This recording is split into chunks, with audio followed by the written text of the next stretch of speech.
Sa mundo ng isang pagiging food panda delivery rider ay hindi araw-araw papaldo ka. Darating talaga ang araw na magiging matumal ang biyahe mo. Kaya dapat handa ka sa mga ganong klaseng senaryo. Kaya tara, samahan nyo akong bumiyahe at kung paano nga ba nangyari na kumita ako ng halos 200 pesos lang sa 4 na oras. Ako nga pala si Ed, ang kapanda rider mo sa kalsada.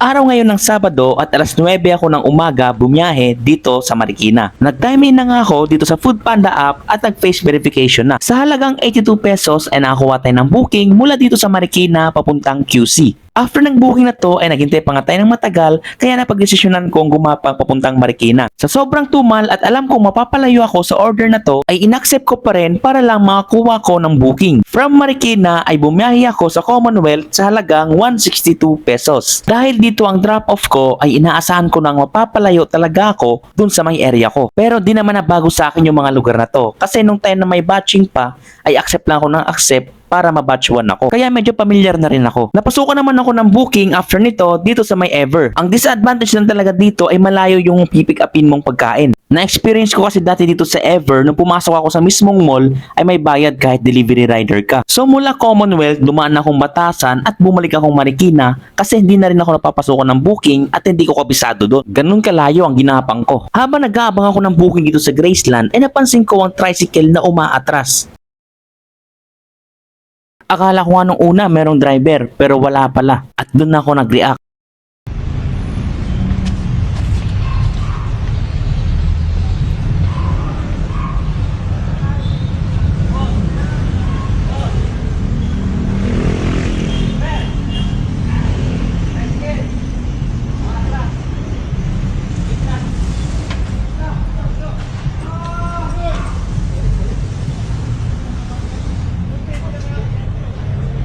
Sa pagkakataon na yon, naisip ko may dahilan pala kung ba't ako tinumal. Kasi kung nagkataong hindi ako nakatambay doon, ay malaking abala para kay manong tricycle driver at sa driver ng kotse. Yung kita na sana para sa pamilya, magagastos pa sa gasgas ng kotse. At yung peaceful ka na lang sanang kumakain tapos paglabas mo, stress at abala ang manadatnan mo dahil sa pangyayaring wala namang may gusto. Buti na lang tadhana na ang kumilos para maiwasan ang lahat ng yon. Anyway, nakipagkwentuhan ako dito kay Pops kasi kahit siya tinumal na rin nung araw na yon. After ng ilang oras ng paghihintay, napasukan na rin ako ng booking worth 36 pesos. Grabe, isang oras at kalahati ang naubos ko dito para sa booking na to. Ganun katumal ang biyahe natin nung araw na to mga Pops. So nung araw na to mga Pops ay kumita lang tayo ng 384 pesos. Babawasan mo pa yan ng 100 dahil yun yung pinanggas natin kanina. So malinis ay kumita tayo ng 284 pesos sa 4 na oras. Sa mga gantong senaryo ay pwede ka namang bumawi sa pamamagitan ng pagkuha ng ibang shift. Kung hindi ako nagkakamali, hanggang 3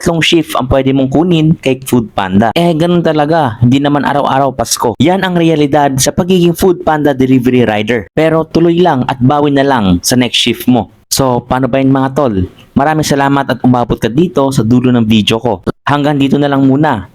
Ako nga pala si Ed, ang kapanda rider mo sa kalsada. Ingat tayong lahat at kita-kits na lang sa kalsada. Peace out and ride safe.